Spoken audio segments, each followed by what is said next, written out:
Guys, কেমন আছো তোমরা? আশা করি অবশ্যই সবাই ভালো আছো।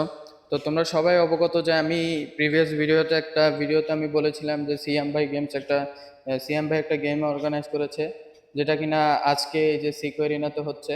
তো আমি এখন এই জায়গায় অবস্থান করছি, এই যে দেখুন কত সুন্দর একটা জার্সি ওখান থেকে পেয়েছি। তো এখন গেমে পার্টিসিপেট আমরা। তো গেম কিছুক্ষণ পরে শুরু হবে, তো দেখা হবে গেমে, মজা হবে। ক্যাপ্টেনকে হারানো একটু কষ্টদায়ক হবে, কিন্তু ইনশাল্লাহ চেষ্টা করব। ইনশাআল্লাহ ক্যাপ্টেনকে হারার মতো ক্ষমতা আমার আছে। যে সর্বোচ্চ চেষ্টা দিব যে ক্যাপ্টেনকে যেন যেন কোয়ালিফাই হতে পারি, নেক্সট রাউন্ডে যেন আমি উঠতে পারি ইনশাল্লাহ। প্রত্যেকটি টিম থেকে একজন করে প্লেয়ার আসছে যারা কিনা খেলবে তার নিজের ক্যাপ্টেনের বিপক্ষে। ক্যাপ্টেনকে হারাতে পারবা?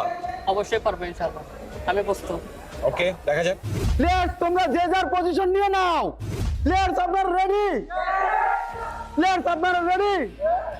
3 2 1 শুরু করো। দেখা যাক গাইস কি পারে।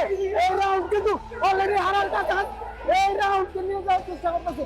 ও মাই গড, এত দুর্বল টিম কিভাবে খুব কাছাকাছি। রাশিয়া এই রাউন্ডে চলে আসে। এরা এলিমিনেটেড হয়ে গেছে। এরা এলিমিনেটেড।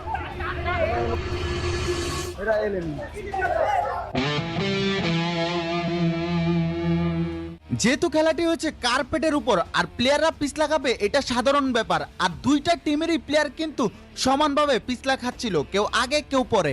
আর দিন শেষে আমরা সবকিছু বিবেচনার পর আমরা দেখতে পারি যে ক্যাপ্টেনের টিমটাই এলিমিনেটেড হয়ে গিয়েছে। চলে যাচ্ছে নেক্সট রাউন্ডে। গাইস তোমাদের সবাইকে কংগ্রাচুলেশন, তোমরা 10 জন যাচ্ছ পরবর্তী রাউন্ডে।